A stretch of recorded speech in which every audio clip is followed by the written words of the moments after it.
Hello student, मैं doctor H M Devda, associate professor mathematics, government girls college Bikaner, BSc part second के third paper का first unit को continues लेते हुए आपको आगे पढ़ाने जा रहा हूँ।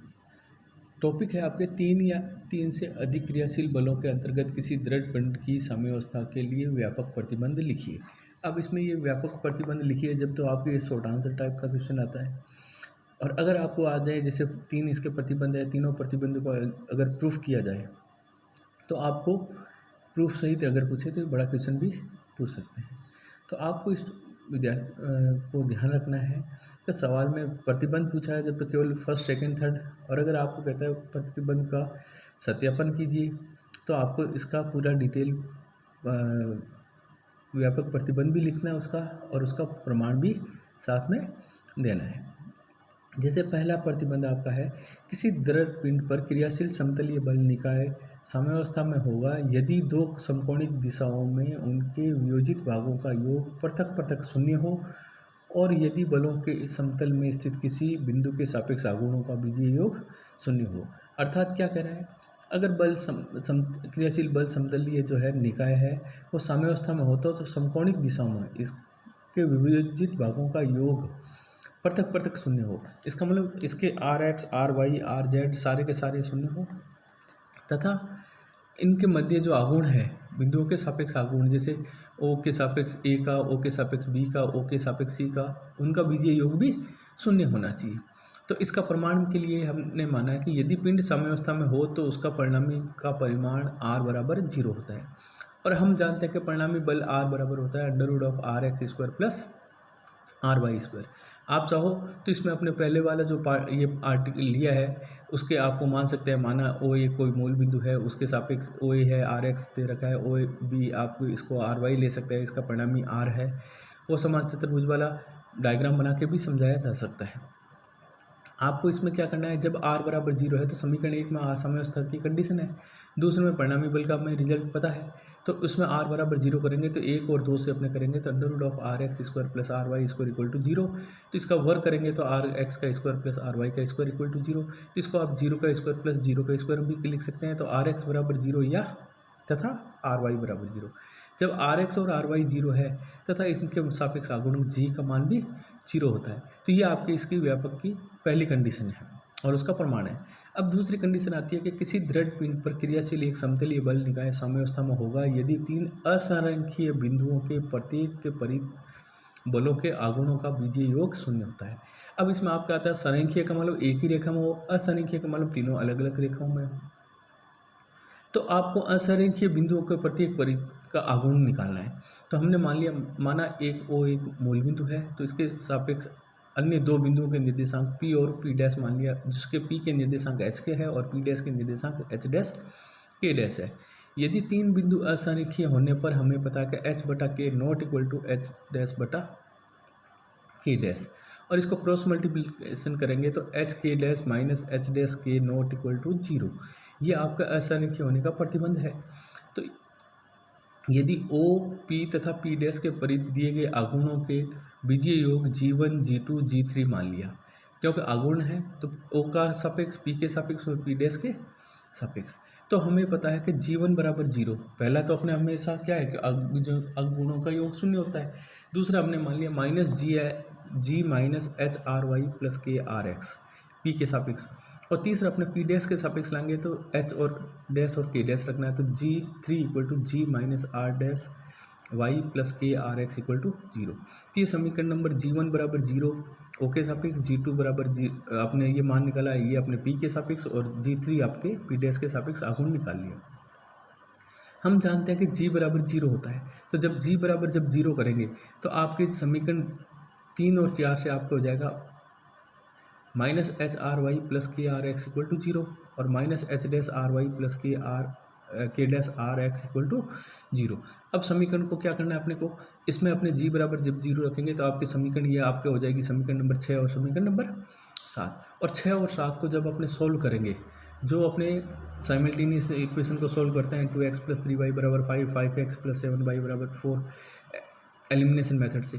तो इसको अपने को उस मेथड से सॉल्व करेंगे तो आप देखेंगे कि H K dash minus H dash के और कॉमन लेने पर R X equal to zero और H dash K minus H K dash R Y equal to zero. तो आप देखेंगे कि ये जो आगे कोफिशेंट है ये जीरो हो नहीं सकता क्योंकि ये पॉइंट है। तो अब आपने कौन सा लेंगे, इसका मतलब आर एक्स बराबर जीरो या आर वाई बराबर तथा आर वाई बराबर जीरो। इस स्थिति में जी वन भी जीरो है, आर एक्स भी जीरो है, आर वाई भी जीरो है, अर्थात बल निकाय साम्यावस्था में होता है।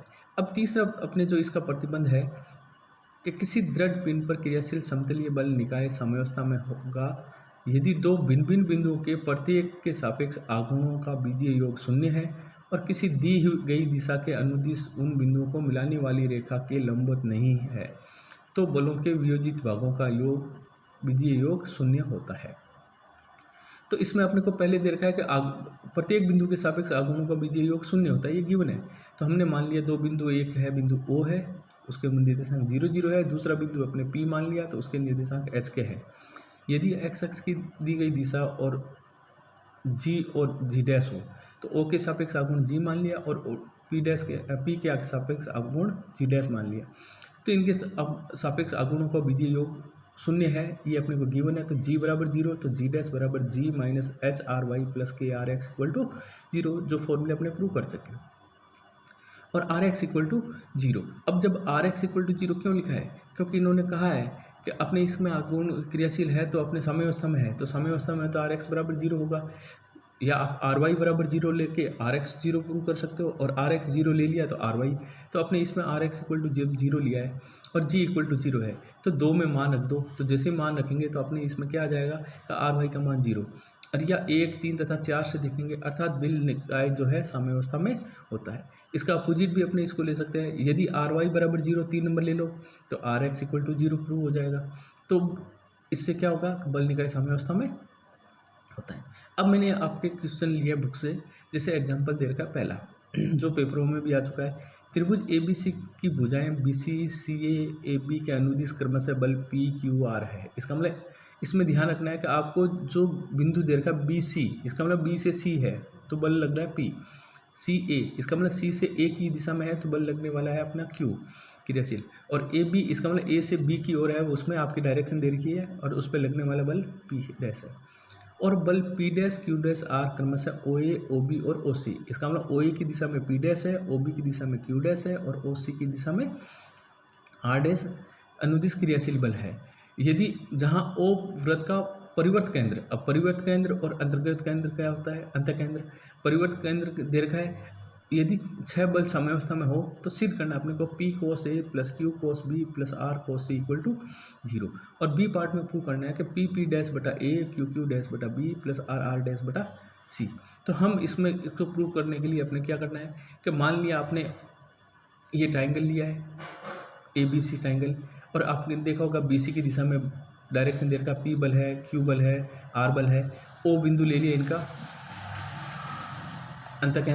परिवर्त केंद्र का, और परिवर्त केंद्र का लिया है तो आपके ओ, और इसमें अपने इसकी ओ ए ओ बी और ओ सी दिशा में अपने को P dash Q dash R dash define कर दिया। अब इसमें ओ जो है तो आपको ये कह रहा है कि यदि हमने मान लिया कि ओ एल क्या है लंबवत बी सी के, अब ओ एल क्या है पहले ए से इस पर डालेंगे तो ये आपका लंबवत है, तो आपको ये कह रहा है ओ एल जो है लंबवत है बी सी के, और बी सी के अनुदिश क्रियाशील बल पी की ओ से लंबवत दूरी क्या कहलाती है, पी की ओ से लंबवत दूरी ओ एल होगी। तो ओ एल बराबर ओ बी कोस ओ बी एल, अभी आपने कौन सा कोस थीटा बराबर वही आधार बटा कर्ण से अपने लेंगे तो cos O B L equal to O L बटा ओ बी होगा। तो आपको यहाँ पे दे रखा है ओ बी एल कौन सा है, तो ओ बी एल ये आपका कौन हो गया कोण ए, तो आपका हो जाएगा कोस ए इक्वल टू ओ एल बटा ओ बी। इसी प्रकार क्यू और आर की ओ के लंबवत दूरी ओ बी कोस थीटा तथा ओ सी कोस सी होगा। तो आपको कोस ए कोस बी कोस सी का मान निकाल लो वही आधार बटा कर्ण से। तो आपने देखा होगा कि इसमें सब में आ रहा है, और चूंकि पिंड कौन सी अवस्था में है आपको देखा इक्विलिब्रियम अवस्था में है, साम्यावस्था में है, तो ओ के सापेक्ष सभी आघूर्णों का बीजीय योग शून्य होता है। तो P cos A plus Q cos P plus R cos C equal to, क्योंकि ओ ए ओ बी ओ सी आपको क्या दे रखा है ओ बी ओ सी आपको दे रखा है, पी क्यू आर दे रखा है, तो इसमें आपने मान रखना है और मान रखते ही ये पहला पार्ट आपका प्रूव हो गया।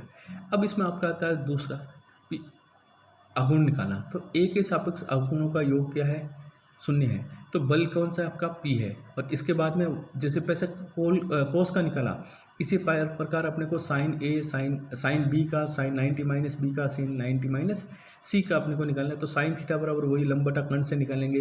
तो बल इंटू बल के बीच की लंबत दूरी, तो बल कौन सा है, पी बल है, क्यू बल है और आर बल है।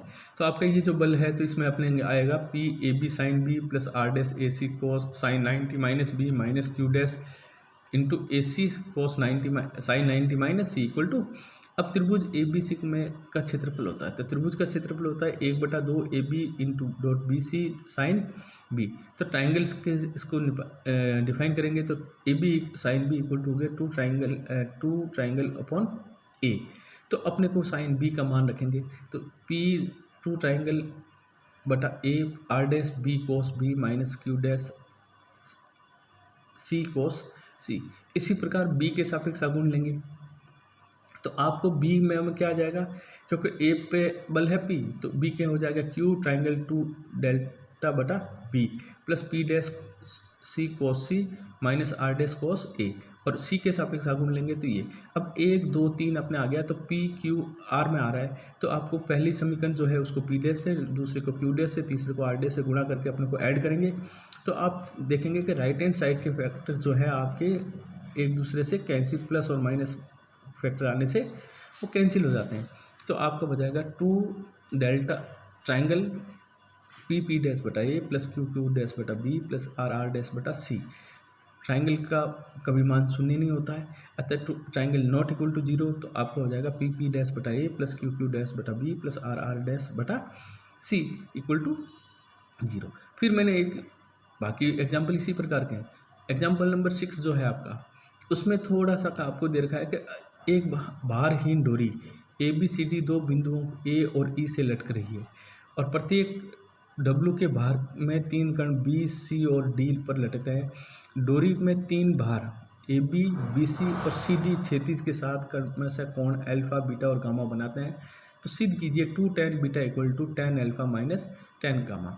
तो आपको क्या करना है, ये जैसे दे रखा है, इसमें अपने पास दे रखा है कि माना कोई डोरियां है A B B C C D और डी ए के पर तनाव T1 T2 T3 T4, क्योंकि 4 है। ए बी के सापेक्ष तनाव T1 मान लिया, बी सी के सापेक्ष तनाव T2 मान लिया, सी डी के सापेक्ष तनाव T3 मान लिया और डी के सापेक्ष तनाव T4। अब अपने ये डायग्राम बनाया हुआ है। अब इसमें अपने को क्या करना है कि बी बिंदु पर अगर तनाव T1 और T2 और W क्रियाशील है, किसी एक बिंदु पे ले लिया, तो जैसे मैंने बी बिंदु पे लिया है, तो सबसे पहले बी बिंदु पे लेंगे, फिर सी बिंदु पे, फिर टी बिंदु पे।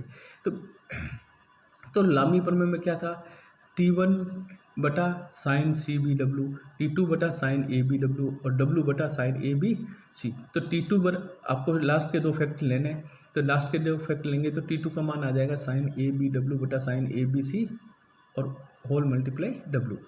अब यहाँ पे ए बी डब्ल्यू क्या है, तो आप देखोगे 90 प्लस अल्फा है और ए बी सी की एक जो है वो आपके sine 90 minus alpha plus pi minus C B W. तो इसका मान रखा और इसको कैलकुलेशन करेंगे तो आपके T2 बराबर आ जाएगा डब्ल्यू कोस अल्फा बटा साइन अल्फा माइनस बीटा। इसी प्रकार सी बिंदु पर क्रियाशील बल T2 हो, T2 T3 और W। तो पहले अपने बी बिंदु पर लिया अपने T1 T2 W, सिमिलर अपने को लेना सी बिंदु पर T2 T3 W के अधीन सी साम्यावस्था में है, तो लामी प्रमेय लगानी है। तो आपका क्या आ जाएगा, T2 बटा sine D C W, W बटा साइन बी सी डी और T2 का मान निकाल लिया। अब आपके पास फर्स्ट में T2 का मान निकाला हुआ, बी के पर बल और सी पे निकाला हुआ है। अब इन दोनों को अपने को बराबर करेंगे, क्योंकि वो भी T2 का लेफ्ट हैंड साइड भी T2 है, इधर भी सेकंड में भी लेफ्ट हैंड साइड T2 है। तो जब right hand side are equal, then right hand side are also equal. तो डब्ल्यू कोस अल्फा बटा साइन अल्फा माइनस बीटा बराबर डब्ल्यू कोस गामा बटा साइन बीटा प्लस गामा। अब डब्ल्यू से W cancel हो जाएगा, क्रॉस मल्टीप्लिकेशन कर दो, cos sine beta plus gamma का फॉर्मूला लगा दो, साइन अल्फा माइनस बीटा का फॉर्मूला लगा दो, तो आपका आ जाएगा 2 sine beta cos gamma cos alpha equal to sine alpha cos beta cos gamma minus cos alpha cos beta sine gamma. तो cos alpha cos beta cos gamma का भाग देने पर पूरे में, तो जैसे ही भाग देंगे तो आपका आ जाएगा 2 tan beta equal to tan alpha minus tan gamma. तो आप इस प्रकार आपके जो क्वेश्चन दे रखे हैं उसमें आपको ये ध्यान रखना है कि अगर अपने बाहरी डोरी दे रखी है और उसमें तनाव का दे रखा है तो आपको लामी प्रमेय का प्रयोग करना है। और अगर आपको पास डायरेक्ट जैसे पीछे वो आए हैं साम्यावस्था में है या आघूर्ण निकालना है तो आपको इसी प्रकार के ये जो सवाल हैं उनको अपने को करना है। और आगे के जो चैप्टर है नेक्स्ट वो आपको आगे के लेक्चर में बताया जाएगा। इन लेक्चरों में जो मैंने दिए हैं पूर्व में भी, इसमें किसी प्रकार का अगर आपको कोई प्रॉब्लम हो तो मेरे पर्सनल नंबर पे आप या मेरे को व्हाट्सएप नंबर जो दे रखे हैं उस व्हाट्सएप पे पर्सनल पे आप क्वेरी भी पूछ सकते हो। Thank you.